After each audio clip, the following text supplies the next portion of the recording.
안녕하세요. 노사의 성경서원입니다. 오늘은 요한복음 13장 1절에서 11절 말씀까지 주제는 돌아갈 것을 아시고 사랑하시다. 이렇게 주제를 가지고 살펴보겠습니다.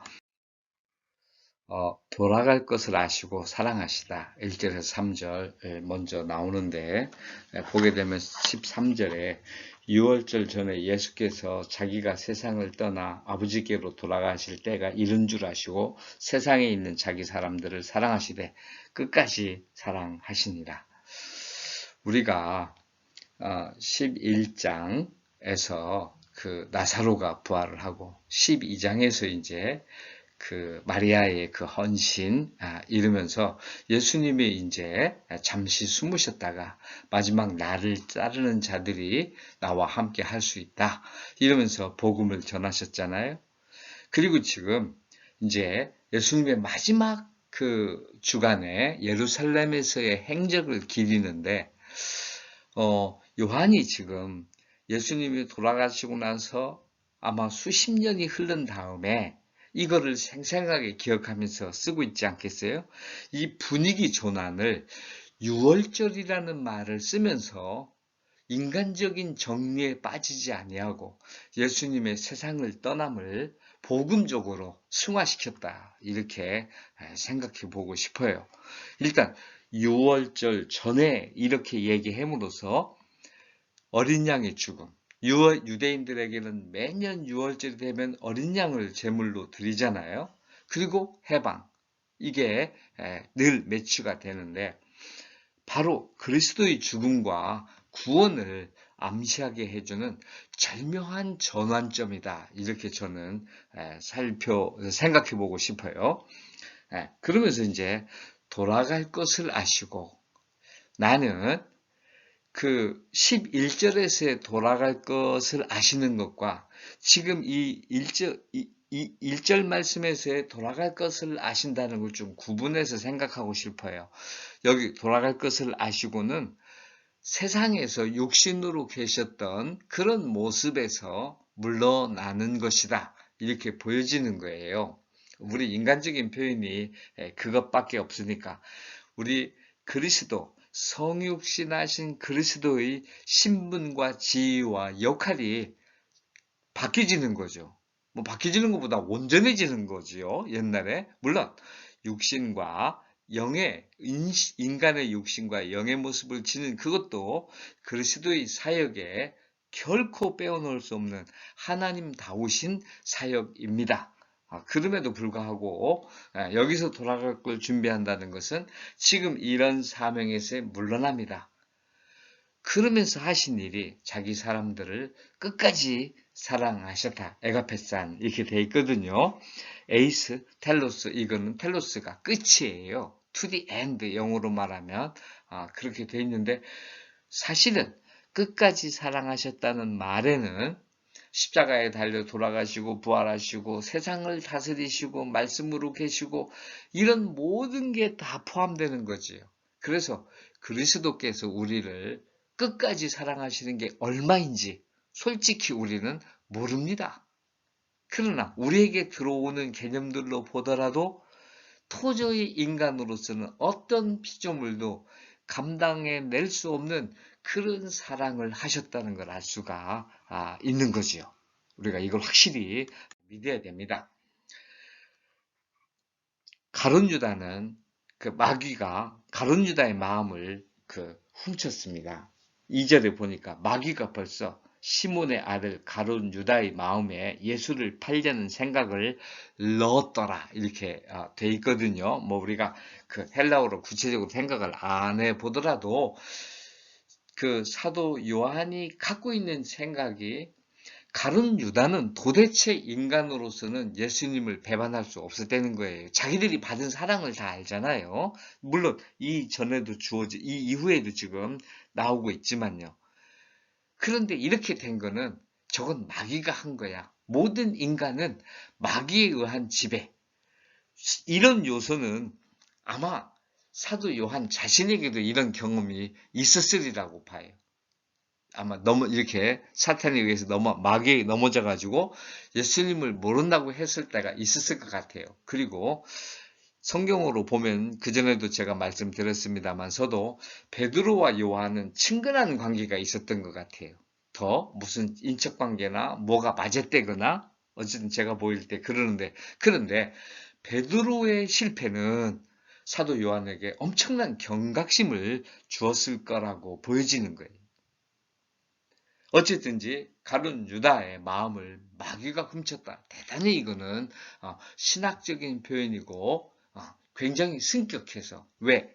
가룟 유다는 마리아에게 한 일이나 그 이후에 은 30을 받고 예수님을 판거나 얘기한 것들을 보면 대단히 삐딱한 사람이었다는 것 같아요. 나쁜 사람이었던 것 같아요. 하는 일이 말이죠. 그런데 사람으로 볼 때는 그런데 사도 요한은 표현을 이렇게 한 것이죠. 이거는 예수님의 사랑을 보여준다. 왜냐하면 그 이후에 보면 예수님이 가룟 유다의 발을 안 씻진 않았거든요. 마태복음에 보게 되면 나를 팔자라 그러니까 납니까? 이렇게 물었거든요. 그러니까 가룟 유다는 자기가 그런 거라는 걸 알고 있었죠. 다른 제자들은 몰랐지만 예수님과 가룟 유다 자신은 알았다는 거예요. 지금 이 본문으로 보면 가룟 유다의 발을 그 이후에 쭉 11절까지 보면 가룟 유다의 발만 예수님이 안 닦았을 리가 없어요. 그렇다면 예수님은 가룟 유다의 마음을 사도 요한까지도 알고 있는데 예수님이 모를 리가 없죠. 그런 제자임에도 불구하고 예수님이 발을 씻기셨어요. 이게 예수님의 사랑이죠. 그러니 다른 제자들에게는 말할 것도 없잖아요. 이게 끝까지 사랑하셨다는 표현이지요. 사도 요한으로는 예수님의 사랑에 대해서 이렇게밖에 표현할 수가 없었던 거예요. 그런데 우리에게 똑같이 발을 씻겼는데 다른 제자들은 전부 구원의 발 씻김이었지만 가룟 유다에게는 영원한 저주의 발 씻김이었다.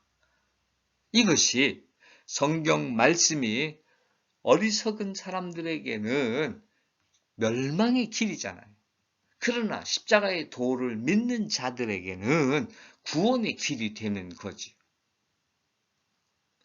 아버지가 모든 것을 자기 손에 맡기신 것과 돌아갈 것을 아셨다. 3절입니다. 저녁 먹는 중 예수는 아버지께서 모든 것을 자기 손에 맡기신 것과 또 자기가 아버지께로부터 오셨다가 하나님께로 돌아가실 것을 아시고 이거는 뭐예요? 이미 6월절 가룟 유다 등장으로 해서 예수님이 십자가에 돌아가셔야 한다는 게 명백해진 거예요. 그런데도 아버지께서 자기 손에게 모든 걸 맡기셨다. 이거는 결국 예수님이 하나님이시라는 얘기거든요. 하나님이 아니면 하나님 마음을 알 수가 없잖아요. 그리고 하나님의 일을 맡을 수가 없어요. 그렇게. 다 내가 맡았어. 이거 지금 나에게 맡겼다는 거 하나님이 나에게 줘서 예수님도 나도 하나님이야. 이 얘기를 우리에게 해주시는 거지요. 그래서 이거는 예수님이 이미 죽음을 이기셨음을 알 수 있어요. 육신과 영혼까지 신성이 회복됨을 다 알고 계신 것이 아까도 얘기했지만 회복이라고도 육신으로 오셨던 그 모습에서 당신의 본래 모습 그거를 그쪽 승화시키는 거죠. 그의 육신으로 하신 일과 인간의 영혼을 가지고 하신 그 일들이 다 하나님의 하신 일이죠. 그렇게 된다 이거예요. 두 번째는 이후에는 알리라. 본문 말씀 7절에 이후에는 알리라 베드로에게 그렇게 말씀하시거든요. 그런데 제가 요새 세상 방법을 활용해서 무엇을 안다는 건가? 그거를 하려고 가루를 해 놓았습니다. 우리에게 궁금증을 갖자. 그리고 누구도 무엇을 안다는 걸 한정시킬 수 없다 이거죠. 각각 은혜대로 하나님에게 받은 사명대로 달라진다. 저는 그렇게 보는 거예요. 수건을 허리에 동이고 대야에 물을 떠서 발을 씻기고 수건으로 닦으셨다. 이거 예수님이 보이신 거죠. 본을 보이신 거죠. 우리가 목사로서 성도들을 양육한다. 또는 우리가 같이 제자 훈련을 한다고 할 때 할 일은 이런 제자를 길러내는 거죠. 그래서 우리가 마리아의 헌신을 봐야 합니다. 마리아가 예수님에게 향유를 붓고 머리털로 발을 닦았어요. 이것이 대단히 중요한 예죠. 예수님이 지금 제자들만 닦았지만 이게 우리는 안 닦았나요? 여기에 마리아가 들어가 있지 않았어요? 아니잖아요. 마리아를 위해서 닦아주신 거죠. 그 모든 사람을 위해서, 당신의 자녀들을 위해서, 하나님이 자기 손에 맡기는 자를, 맡기신 자들을 위해서 한 것 아니겠습니까? 우리의 삶도 이래야 되는 거지요. 교회의 숫자가 많냐, 헌금이 얼마냐, 교회 건물이 얼마나 크냐가 아니라 주를 위해 헌신하는 예수님의 제자들이 그 교회 안에 얼마나 많이 있느냐, 이게 예수님이 찾는 교회 아닐까 싶습니다. 베드로가 자기 차례가 됐나 봐요. 주께서 내 발을 씻으시겠다고요? 여기는 아직 차례가 아니죠. 네. 주께서 내 발을 씻으시겠다고 지금 예수님이 다 해가지고 좀 씻으려고 딱 이렇게 속된 말로 폼을 잡으셨어요. 그랬더니 주께서 내 발을 씻으시겠다고요? 이 말이잖아요. 베드로는 오해했습니다.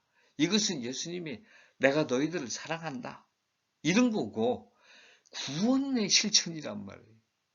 지금 이 뒤에 너희는 발만 씻으면 돼, 온몸은 깨끗해, 이렇게 얘기하잖아요.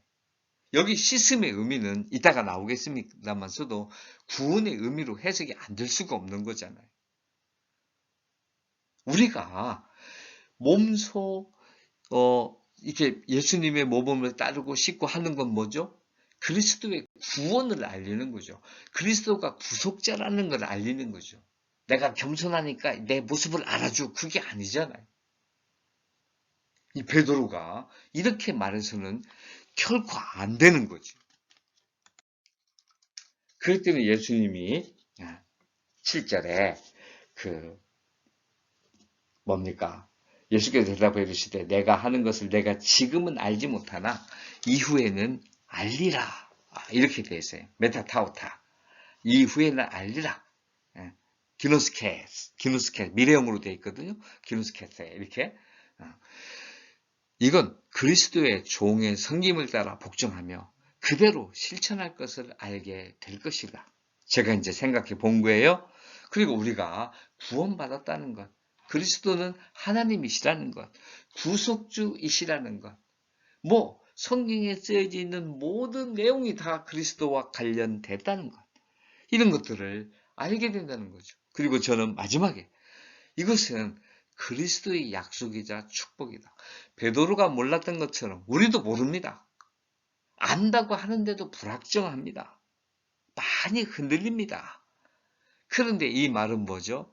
베드로에게 내가 너를 알게 해줄 거야. 너는 반드시 알게 되고야 말아. 내가 그렇게 할 거니까. 저는 이렇게 이 말이 약속이자 축복이라고 보고 싶었습니다. 우리는 분명히 알아야 합니다. 지금 하나님의 말씀을 전하니까 내 앞에 있는 사람이 못 알아듣는데, 그러나 이후에는 내가 알리라. 그리스도께서 성령을 보내셔서 너를 깨우치리라. 아니, 성령이 너를 깨닫게 하시리라. 이런 믿음으로 우리가 선포해야 된다는 거죠. 알렉산더 대왕이 기업 많은 승리를 해놓고서 종에게 금을 주면서 내가 잊지 않을 글귀를 하나 써달라 이렇게 하니까 마지막에 한 게 이 또한 지나가리라 이 말을 했다고 그래요. 그것하고 이후에는 알리라, 이거는 질적으로 차이가 다릅니다. 거기는 막 가는 운명론 쪽인 거지요. 아무것도 할 게 없잖아요. 이 또한 지나가리라는. 그러나 이후에는 알리라, 이거는 하늘을 지으시고 만세전부터 계신 예수님의 축복의 말씀입니다. 언약의 말씀인 거지요. 발 씻기와 확정 판결입니다. 베드로가 안 씻겠다고 하니까 베드로가 8절에 베드로가 이르되 내 발을 절대로 씻지 못하시리라 이렇게 하니까 예수님이 대답하시기를 내가 너를 씻어주지 아니하면 너와 내가 상관이 없느니라. 여기 좀 해놨어요. 우크, 에케이스, 메로스, 메트에무.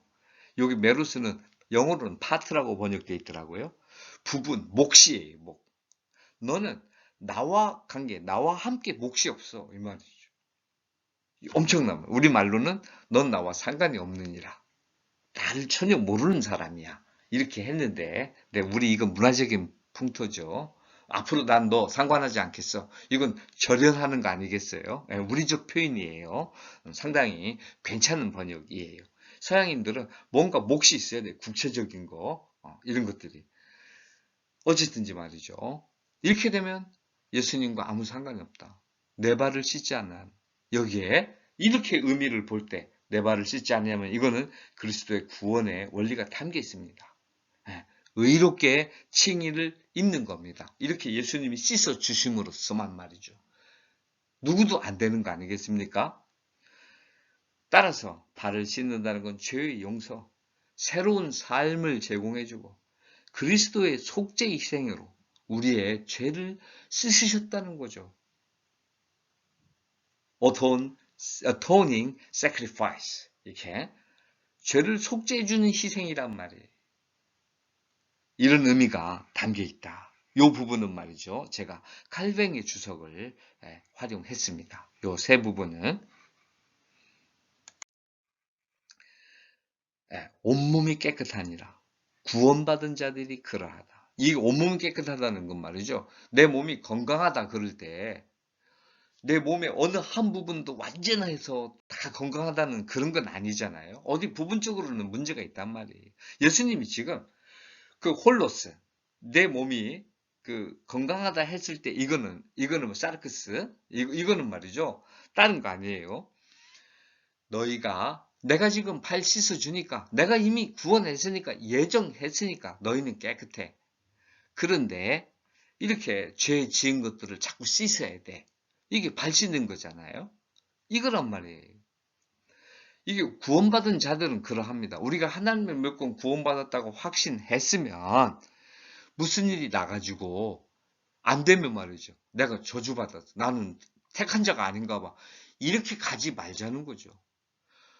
하나님의 자녀로서 내가 이 짓을 했으면 안 되는데 이건 진짜 내가 잘못이야. 이렇게 회개하자는 거죠. 어떻게 하나님의 자녀가 돼서 다 됐는데 우리가 죄를 지을 수가 있겠습니까? 우리가 부족해서 그런 거니까 하나님 힘을 또 주세요. 회개합니다. 속죄합니다. 다시 안 지켜주세요. 이렇게 하면 된다는 거죠. 맨날 뭐만 좀 잘못하면 넌 저주받은 자. 이건 진짜 자기가 뭔데 그런 얘기를 합니까? 그 얘기는 하나님밖에 모릅니다. 그리고 그 마지막 저주는 심판 때 또는 그 사람이 죽을 때나 알 수 있을 정도예요. 최후의 하나님의 심판 때가 아니면 아무도 모릅니다. 누가 저주받았는지. 이게 여호와를 망령 때 일컫는 거죠.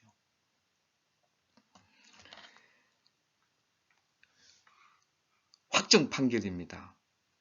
예수님은 팔자가 누구인지 아셨습니다. 에데이 이 말이에요. 영어로는 노로 번역됐는데 이건 말이죠. 기노스크는 인지가 자꾸 된 거예요. 이렇게 저렇게 해가지고 머릿속에 들어와서 그렇구나 이렇게 하는 거예요. 오이다 이거는요. 그런 것도 있지만 눈으로 보면 다 드러난다는 얘기예요. 훤히 알 수 있다. 가룟 유다 하는 짓을 보면 훤히 알 수 있죠. 요한복음 3절을 이거 지금 13절 40절을 보게 되면 떡을 받고 밤에 나가버리잖아요. 팔아먹으려고. 이게 가룟 유다의 모습입니다. 우리도 그렇습니다. 예수님은 훤히 알고 계십니다. 예수님이 팔 씻으시면서 이걸로 유기자가 누군지 구원자가 누군지를 정확하게 하신 거 아닙니까? 이렇게 몸소 죽으시고 다 하신 예수님이 심판할 때 누가 그 심판이 거짓되다, 공정하지 못하다 이러겠습니까? 우리는 예수님을 믿는 자로서 우리가 언젠가 물러날 자들이기 때문에 세상을 떠나야 할 자들이기 때문에 물러남을 알고 우리가 모든 것을 포기하고 세상을 떠나야 한다는 것을 안다면 그리스도께서 끝까지 사랑하셨던 것처럼 부족하지만 저와 여러분이 그리스도를 우리의 이웃을 믿는 자들, 믿지 않는 자들을 사랑하기를 끝까지 하고자 하는 그런 주의 사람들이 될 수 있기를 바랍니다. 감사합니다.